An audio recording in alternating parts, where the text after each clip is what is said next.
To welcome to the stage Dr. Brian Canter, who is the Assistant Research Director on the Biomedical Innovation Team at the Duke-Margolis Institute for Health Policy. For those of you who have been around this conference for a couple of years, you may know that Colorectal Cancer Canada has had a really wonderful relationship with the CITI team, the Transforming Clinical Trials Initiative out of Duke University. And through that relationship, they connected us to Dr. Canter. So we're very pleased to have him with us today to talk about advancing and modernizing RWE by integrating research and care delivery. Dr. Canter is at the forefront of shaping U.S. policy to modernize clinical trials and strengthen real-world evidence generation. His work focuses on advancing the development, regulatory review, and equitable access to innovative medical products. At Duke-Margolis, he leads policy efforts for the Coalition for Advancing Clinical Trials at the Point of Care, a collaborative initiative designed to bridge research and care delivery in real-world settings. Today, Dr. Canter will share how U.S. experience and policy innovation can inform Canada's journey towards integrating research and care, a critical step in advancing and modernizing the use of real-world evidence to benefit patients, clinicians, and the healthcare system as a whole. I just want to also note that Dr. Canter was part of one of the workshop groups that we had yesterday, and the team voted him person most likely to do the presentation. So please join me in welcoming Brian.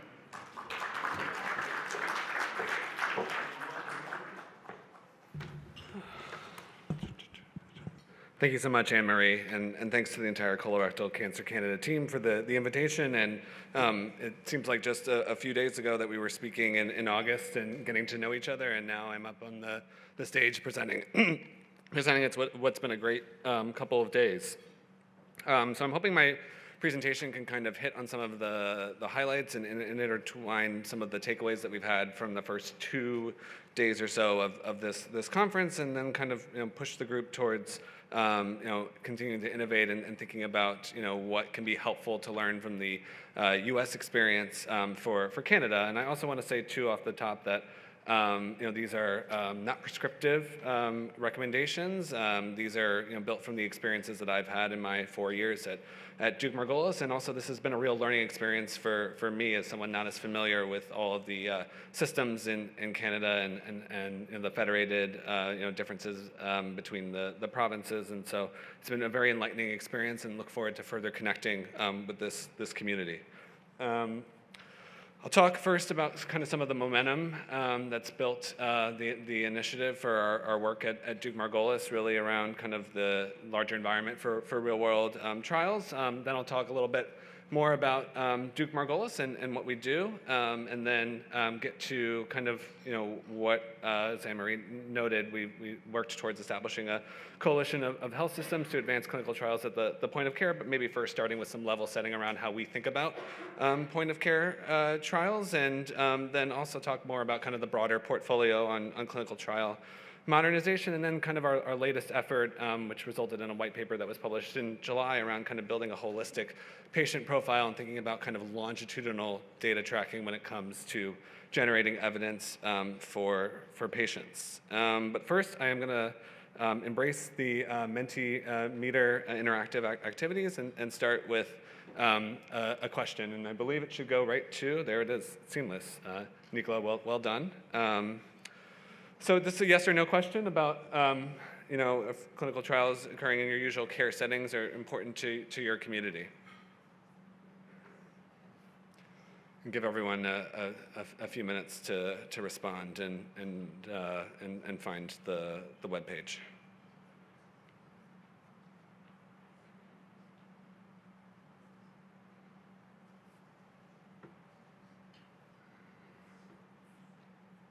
And not wanting to jinx the data, but it does seem like we have almost a unanimous decision that clinical trials are important. And so to talk a little bit first at a global level, because I think as we've noted, a lot of the stakeholders here think on a global lens. There's been growing support for real-world trials embedded in healthcare organizations, and on the screen here are a few initiatives and events that have come up in sort of the last couple of years. And thinking about specifically on the U.S. side, the FDA has been at the forefront of trying to centralize kind of the innovative approaches to clinical trials within their own agency, and that culminated with the establishment of the Cedar Center for Clinical Trial Innovation, or C3TI, that was announced shortly after a co-convening that Duke-Margolis hosted with FDA last spring. It was mentioned earlier, I think, by Rebecca on the previous panel, but ICH has updated their GCP guidelines, and it's been accepted by a lot of the member organizations, including the FDA and Health Canada. The World Health Organization also sought out feedback to and then published a guidance for best practices on clinical trials. And FDA has also published a slew of other guidance documents, most recently kind of around integrating RCTs into routine care practice. And I think interestingly as well, the National Institutes of Health prior director put forward an initiative to really have a big vision on patients in the U.S. being able to go as part of their visits with their primary care physician or other doctor and being offered almost a menu of clinical trial options.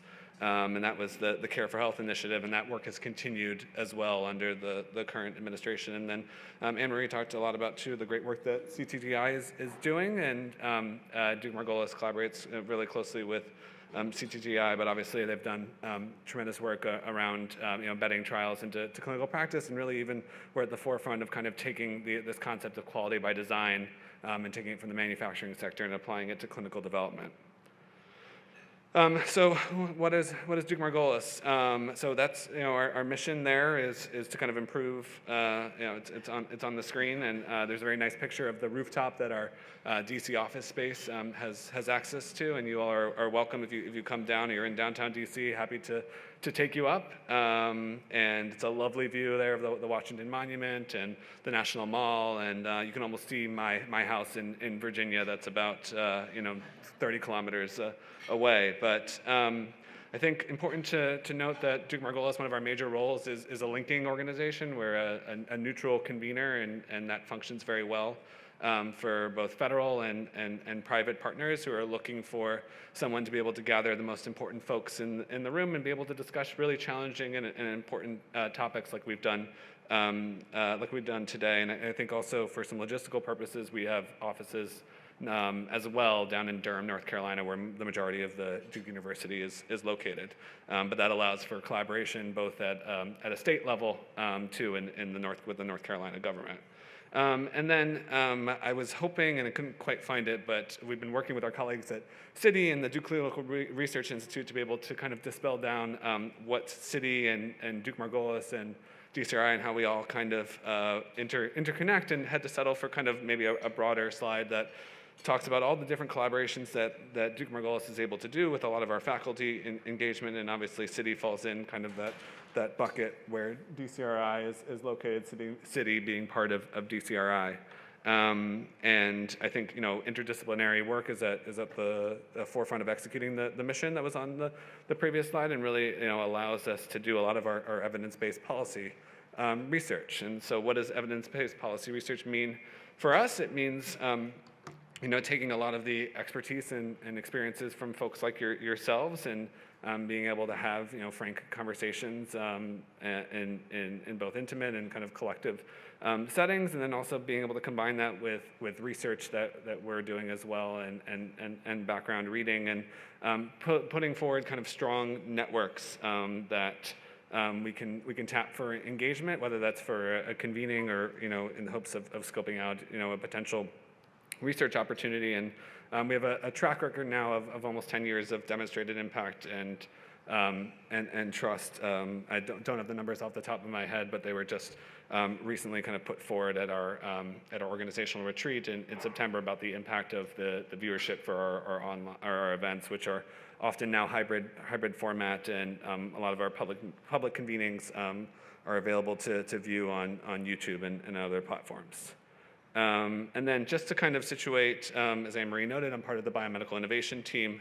That's one of our focus areas, and I think crucially as well, another focus area is healthcare transformation. And as we talked a little bit about learning health systems, it's important to be able to go to colleagues on the research side who have a better understanding of what that means to deliver healthcare, especially in the U.S. with a very heterogeneous system, a mixture of private and public insurances, and terms that get thrown around that I have less appreciation for, but can able to understand things like quality improvement activities and the metrics that are used to assess those quality improvement activities. But it's been very, very helpful, and kind of one of the through lines is evidence generation across these different focus areas. And then a big part of our biomedical innovation team is the Real World Evidence Collaborative, which my colleague and research director, Rachel Hendricks-Stirrup, leads. And there is kind of this is the most recent kind of 5-year strategic plan for the collaborative, and gives you a little bit of an idea of kind of their working remit and what they do. For this year, they have 2 work streams. One is on EHR data curation, obviously a topic that came up in sort of the last sessions, talking about the messiness and incompleteness when it comes to electronic health records. And then another one around shaping RWE policy, which is kind of previewed in the previous or the earlier slide. It's an ever dynamic space, and so keeping track of current policy developments is critical. So to get the room back engaged, I'm going to pull out another question, and this one is in a short answer form, but would love to hear about your thoughts on being randomly assigned to treatment as part of your normal care and your usual care settings.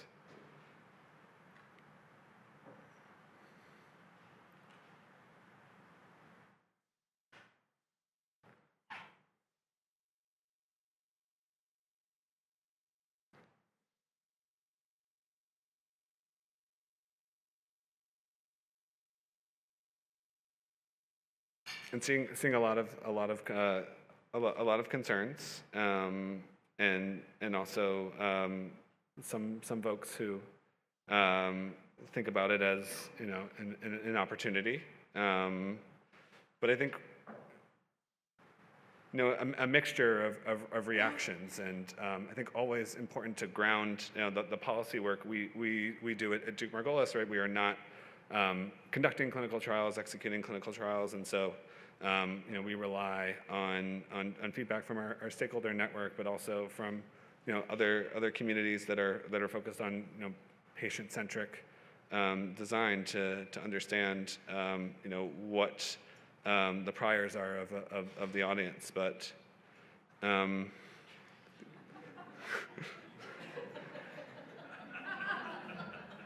yeah, I don't know if the Rogers Center is a location for your normal care, but nor the Blue Jays spring training home in Dunedin, Florida. But can definitely check on that. There certainly has been some creativity about where care has been administered, if you include things like maybe testing and vaccination. But I think a lot of responses about the answer is to summarize and not flatten too much, but it depends. And I think kind of perfectly normal. So let's go to kind of what Duke-Margolis kind of means when we say point of care trials. And I think kind of the 3 bullets on the slide speak for kind of the takeaways from this white paper, which was published about 3 years ago, and really was as part of the white paper, there was a research literature review of kind of formative point of care trials or important examples, and kind of what were some of the common elements that those clinical trials had. And it was EHR integration, completion of the trial conduct in usual care conditions, and integration of research and care delivery workflows. But I do think point of care trials that definition can be a little bit, relative and flexible because, routine and normal care is not the same for everyone. But to just give some of the highlights for the exemplar point of care trials, a couple have already been mentioned. The bottom one, recovery, was talked about yesterday. It was obviously something that quickly allowed for evidence to be generated on the use of dexamethasone for hospitalized COVID patients. It had a simple consent form and a fully published trial protocol available on the website. I think just a reflection, having attended meetings with Sir Martin Landry, one of the things he reflects upon with the recovery trial is not to have and talks a lot about this in sort of the U.S. context, is not to build a recovery trial or copy it for the U.S., but to start with a blank page and think about sort of applying some of the values and principles from the recovery trial and make it work for the United States. And so would encourage kind of a similar type of mindset when thinking about Canada. And then I think just the other one I'll sort of highlight is kind of that top row around the Veterans Health Administration and insulin trial. And the Veterans Health Administration is kind of a unique system in the U.S. that provides care for a patient population and is a more integrated system. It has had a fair share of challenges around use of its EHR system, but does have a built-in infrastructure for being able to generate evidence at the point of care, including for this insulin as well as for the use of diuretics and looking at cardiovascular outcomes. And then this was kind of put forward as sort of a roadmap for some priority solutions for improving and scaling point of care trials. And I think we kind of touched upon some of these throughout the course of this week's workshop. But I think something that hasn't come up as much that I'm going to touch on a little bit later is this idea of interoperability standards and making sure that different data collected in different healthcare systems can be interoperable and connected and linked, and it's something that's been at the priority for both public and private U.S. healthcare organizations. And we'll get into a little bit more, but I think particularly in the oncology space, FHIR, or fast healthcare interoperability resources, standards have been leveraged in initiatives like MCODE and the Cancer X partnerships for being able to kind of define sort of these key common data elements that are needed to do oncology trials. But don't want to get too far ahead, but thought I would highlight that one for this particular audience. Okay, so another question, really trying to make you work and see if you're still awake after the lunch, but what do health systems need to require to make trials as part of normal care accessible? And full disclosure, did not have the questions from the colorectal cancer team in advance, so apologies for sort of any redundancy. But again, very helpful for us on the Duke-Margolis side as we think about the continued evolution of our work.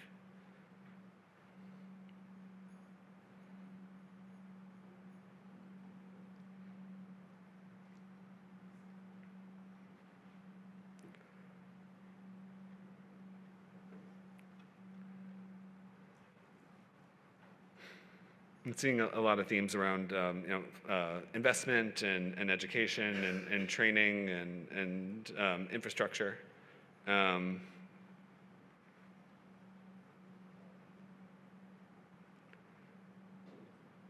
But really seems to touch on some of the panel discussions from this morning, as well as the interactive workshop exercise that we did yesterday.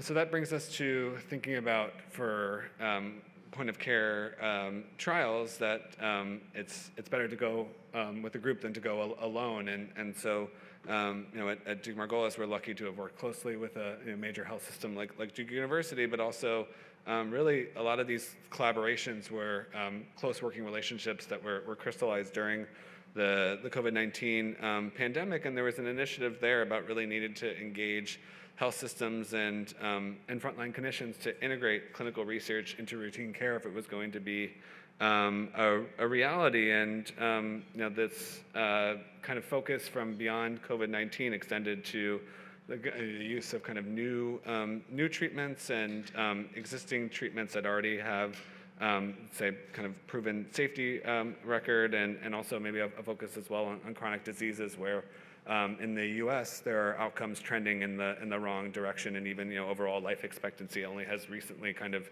rebounded, not to the same level as prior to the pandemic, but had been going in the wrong direction. And then there were kind of three major areas of work to operationalize this, and I'm going to talk a lot about the policy updates. That's what I most kind of closely focused on. But we did have some work as well on kind of getting platform pilot projects in particular disease areas off the ground, and then looking at kind of digital tools to help with this integration.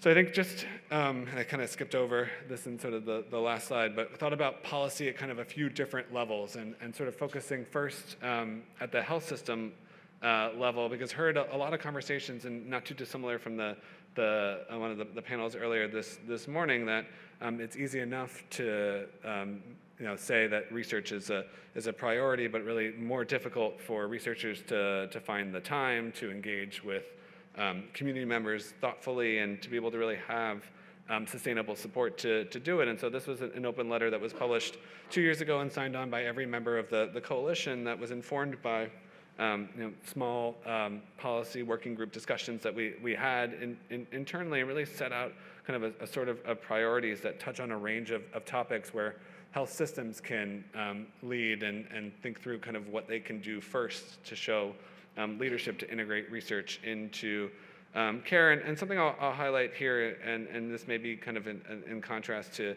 Canada, but a lot of the contracting and that type of processing can be tied up with indemnification, which is a very difficult word to say, agreements in the U.S. with concerns about liability. And the thought process around adoption of a risk proportionality framework was to mirror what was happening at the time with the anticipation of the update to the GCP guidelines in terms of clinical research. And then also thinking about too the interface.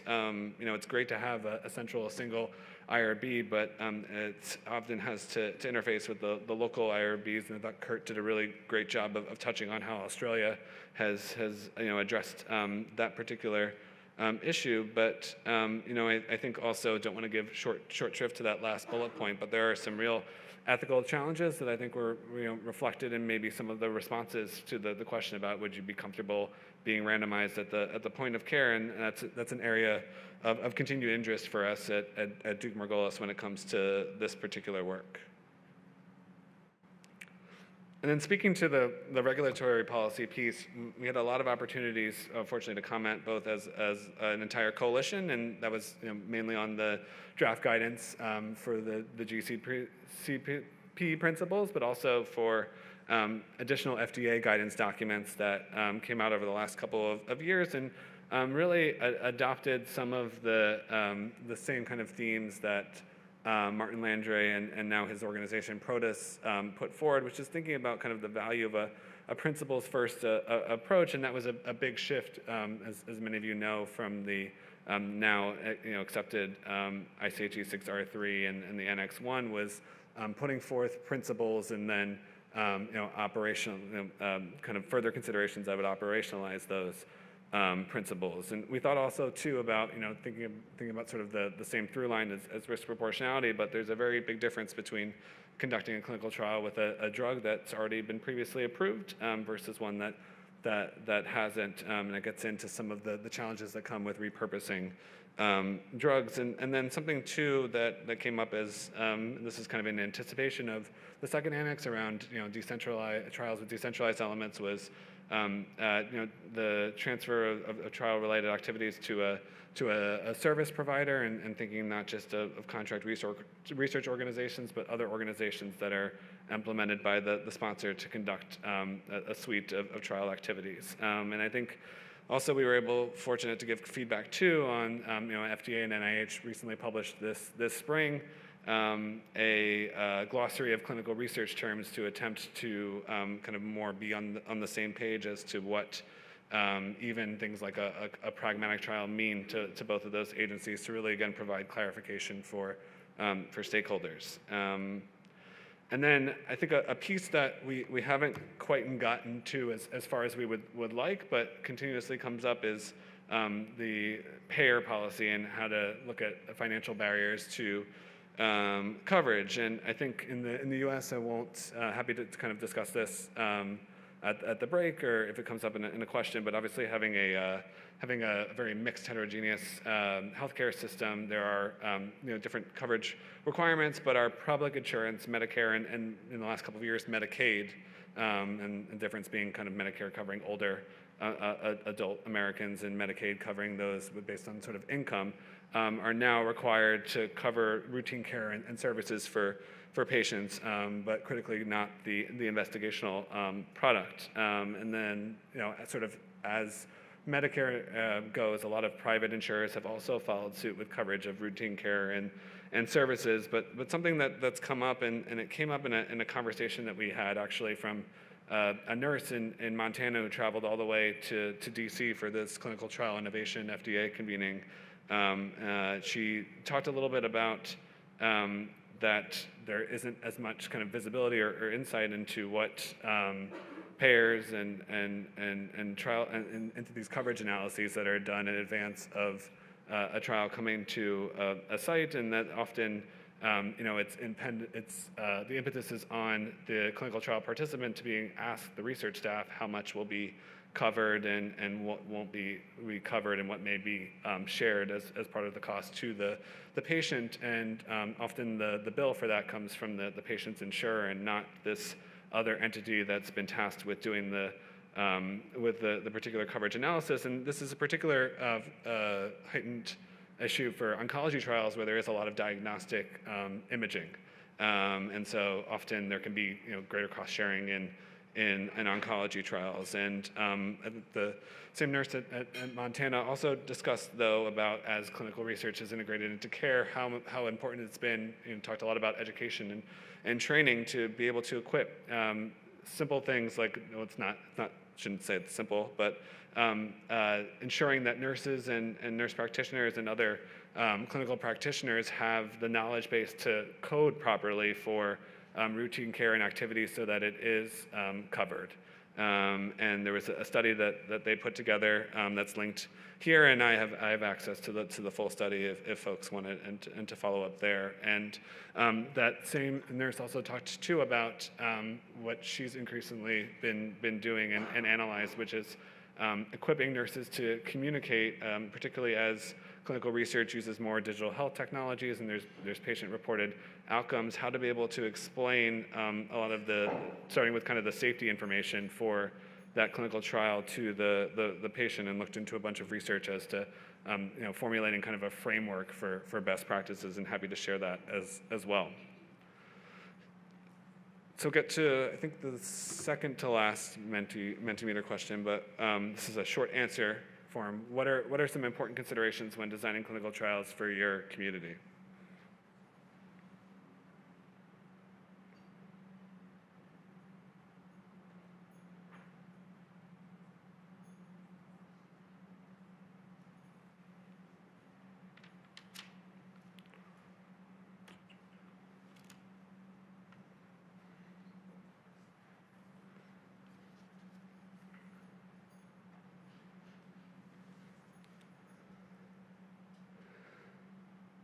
And seeing accessibility and access really high up there as well. I think it's going to be coming up soon, but have also had the opportunity to engage with a lot of disease-specific advocacy organizations that have really robust research networks and infrastructure. Thinking about the Cystic Fibrosis Foundation and the Michael J. Fox Foundation. We'll get to kind of some of the experiences that they've been doing for their patients to address kind of some of those access barriers. But On the slide here is kind of the broader mission and vision for the Modernizing Clinical Trials portfolio, of which the ACT at POC work is a key piece of it. But just to kind of go through the focus area and objectives are quite broad, but thinking about the regulatory payer policy, equity as well, and ensuring that trial results are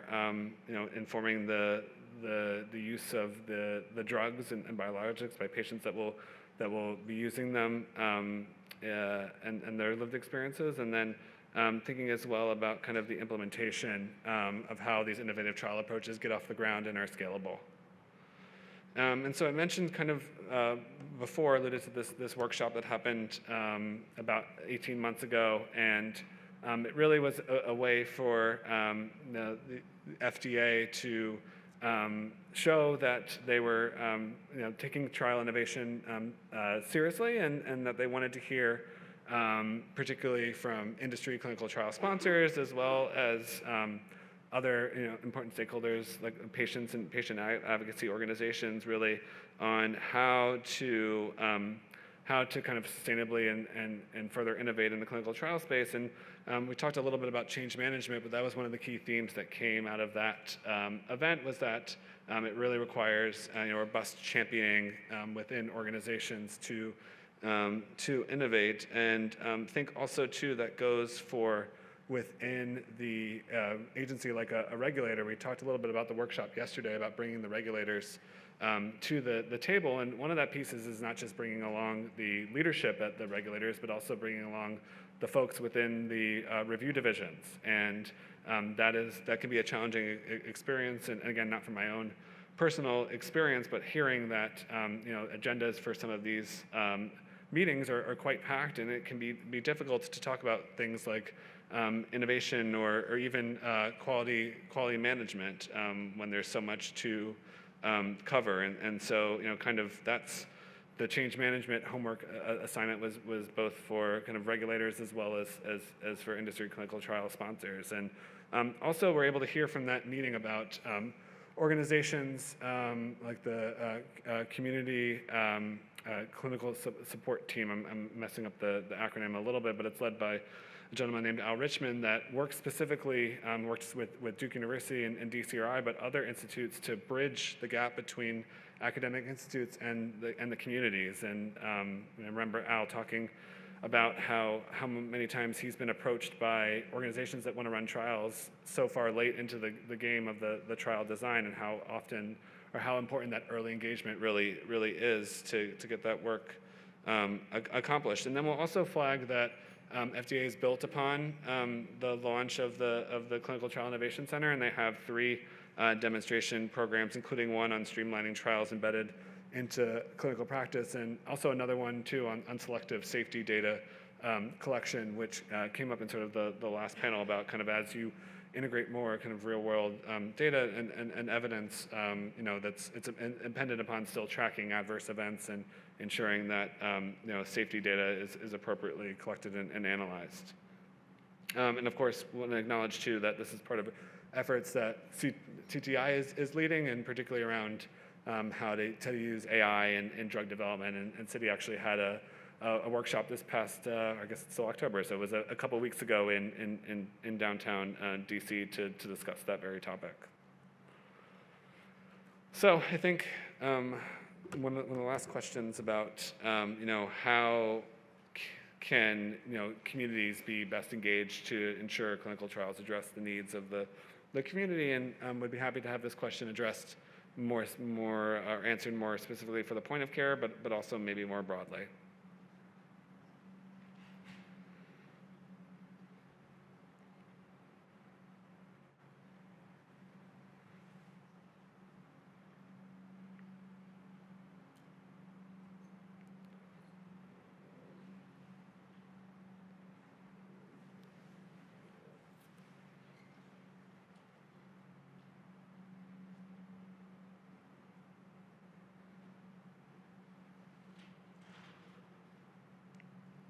I would love to continue to dig into some of these answers during the Q&A after this presentation. might be a tough sell for trials that would want sites in Los Angeles, but can maybe workshop that.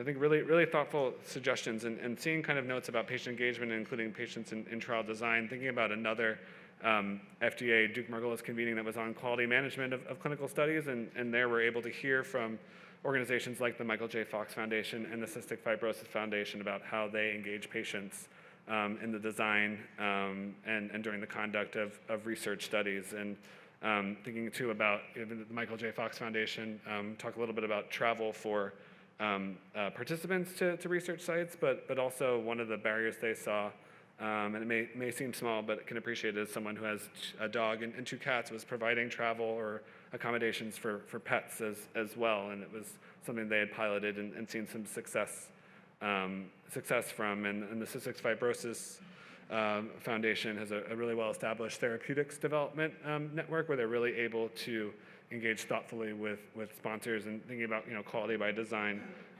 principles. That's quality by design is really a way of ensuring that trials are done where results can be really usable and that patients are safe and protected. And the CFF has operationalized that with kind of several different initiatives to ensure that trial sponsors adhere to those principles. So shifting gears a little bit, just in terms of kind of what maybe could be a hypothetical, at least as far as it's concerned in the United States, which is longitudinal tracking of patients to be able to readily enroll them in clinical trials. And this is, again, I want to emphasize ideal at this standpoint, but it's really getting towards what I talked about in kind of earlier panels, meeting the learning healthcare system and learning health systems where continuous quality improvement and other activities are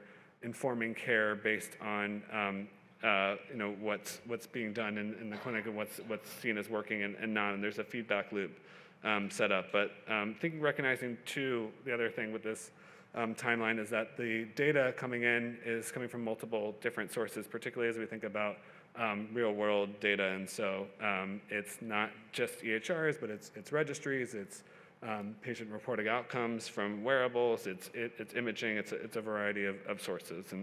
And that really inspired us to think about sort of how to make this patient focused, and really did a kind of a thorough literature review about looking at how much quality is assessed in data collection, curation, interoperability, and kind of building out this holistic patient profile. And this was something that was a collaboration with the Highlander Health Institute, which is a relatively new organization founded by Amy Abernathy and Brad Hirsch. And those are some of the takeaways from the more complete white paper, which is linked at the bottom of the slide.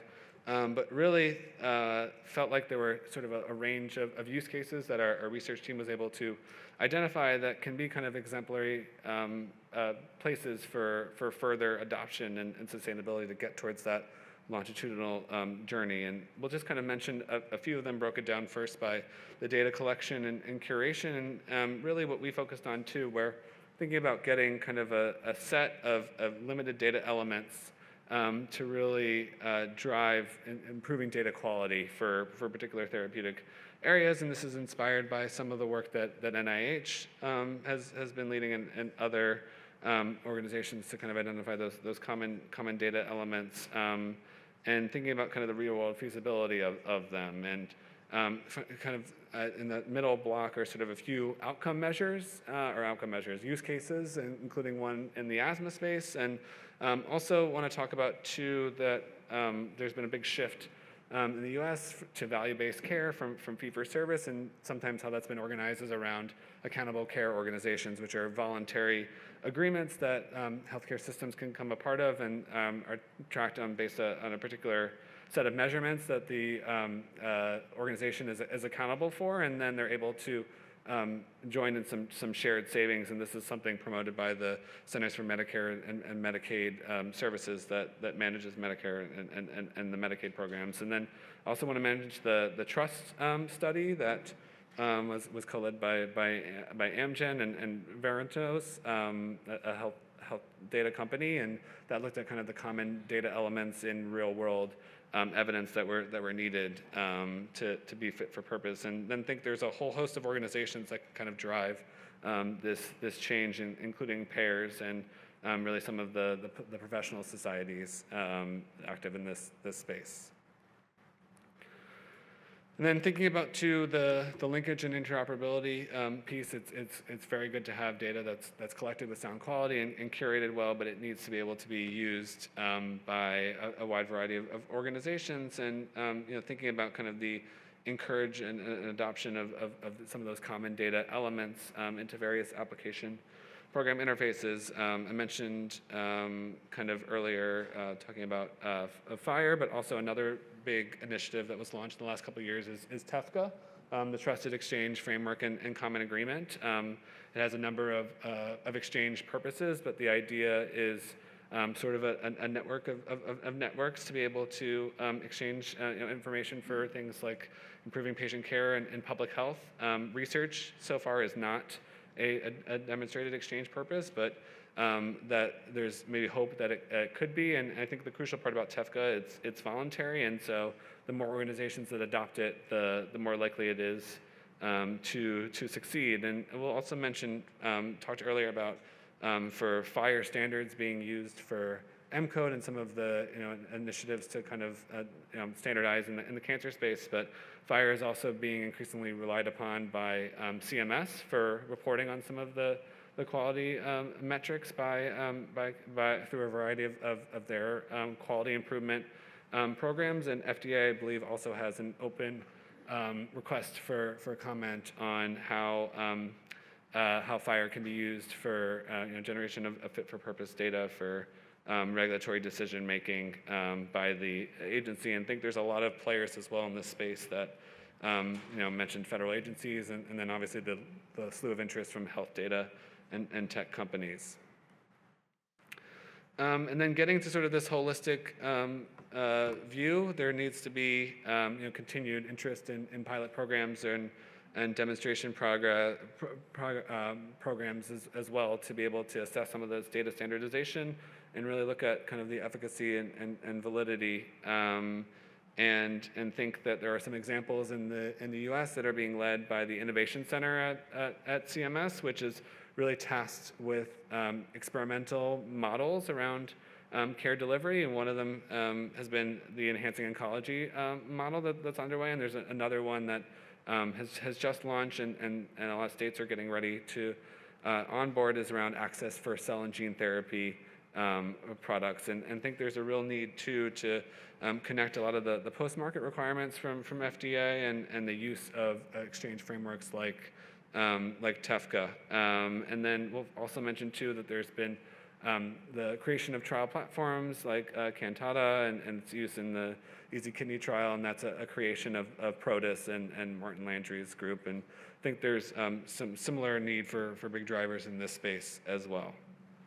So I think only just have a couple more slides and think sort of how this ideal data lifecycle could look is that a patient would have a variety of source data collected on them, and there would be some common data elements defined as part of those data sets, and ideally they would be interoperable and useful for really putting more of a multi-lens view on that patient. I think we heard a lot at the conference these past couple of days about the patients are more than data, and I would say they're more than the different sources of data that are represented in those graphical icons, and that's what this kind of the why for some of the policy work we did in this space. And I think this is just about the last slide, but in terms of kind of where we're headed for advancing and modernizing real world evidence, how we're sort of seeing it at Duke-Margolis is kind of a converging of sort of two different demand signals, right? A lot of supports and interest in embedded clinical trials, and then a lot of interest as well in learning health networks and rapid learning, which I have asked my colleagues on the healthcare transformation side what rapid learning is, and there's not a clear definition. They spend hours of meetings discussing that, but my understanding is that it's within kind of 6 months showing some demonstrable change. And so think that kind of what those two have in commonality is needing kind of evidence generation platforms. And we're thinking at Duke-Margolis, right, about where the synergies are for those platforms, and how you can conduct clinical trials in routine practice while also implementing some of these quality improvement studies. And there's kind of a whole host of other requirements and challenges, and on the right side of the slide that we could probably talk about and have talked about for the rest of the day. But we'll just kind of flag as well the IRB review piece and the informed consent piece. And so it took a lot of folks at Duke-Margolis and other partners to support this work. They're listed on the slide here, and they go all the way to the top, from our Institute's director, Mark McClellan, to the research staff that were critical for doing a lot of these reviews and making sure these meetings happened seamlessly. And so I think should be hopefully a few minutes left for questions, but thank you so much.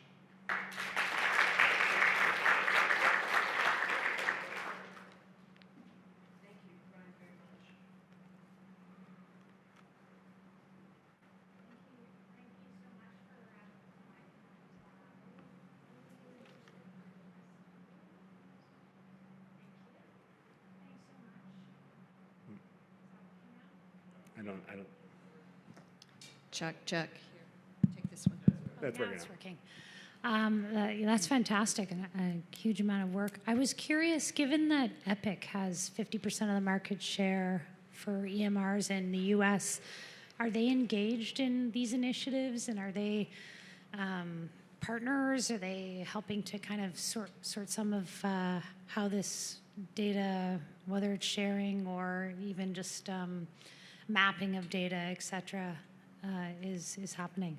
Yeah, I mean, a great question, right? I think Epic and Cerner, right, which is part of Oracle now, are really the two dominant players in the EMR space, and we have had some conversations there. To answer your question kind of as bluntly as I can, they're not directly involved with the current clinical trials modernization work, but they are very heavily involved with this digital health ecosystem that the Centers for Medicaid Services has launched, and they're early adopters there. And I think at Duke-Margolis, really trying to be thoughtful about how our team on the biomedical innovation and the clinical trial side can continue some of those relationships that are being built with Epic and Oracle and some of the other players in the digital health space, to be able to talk to them about whether it's common frameworks or other ways to ensure interoperability of the data in their systems. And I think the other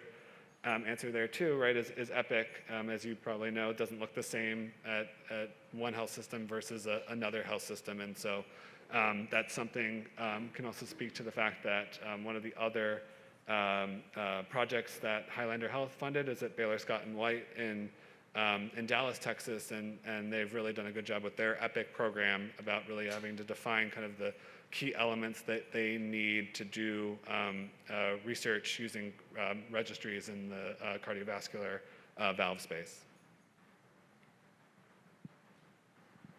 Brian, I did have a question myself. It just was leveraging off of a couple of the panels this morning. There's a lot of stakeholders.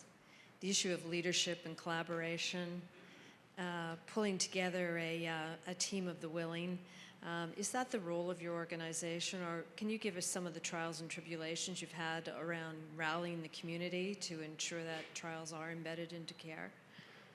Yeah, I think it's a great question, Anne-Marie. I think it's something we pride ourselves on, is being able to engage at different levels of the organizations and thinking about those healthcare systems, engaging at the top with leadership, but also with the frontline clinicians who are leading the research and are able to give kind of such candid feedback. When we put out a draft of a particular set of policy recommendations or ideas, they're able to, and it's an iterative process. That's how we operate. But I think we rely on a willingness and engagement from these organizations, and speaking to a little bit about, Rebecca, what you talked about in kind of the opening keynote about not having, about the yet, and about not having accomplished as much of the research as they hope to have. Thank you so much. And Brian, we're deeply grateful for the fact that you invested 2 days of your time to spend time with your Canadian friends, to share your immense amount of comprehensive knowledge about data. And I hope you've made a lot of good connections while you're here too. Thank you so much. Can we put up the poll question 11, please? There we go. Pick your top 3 barriers to integrating real-world evidence into cancer care.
The issue of privacy, consent, and data sharing challenges continues, despite the voting to be the first priority.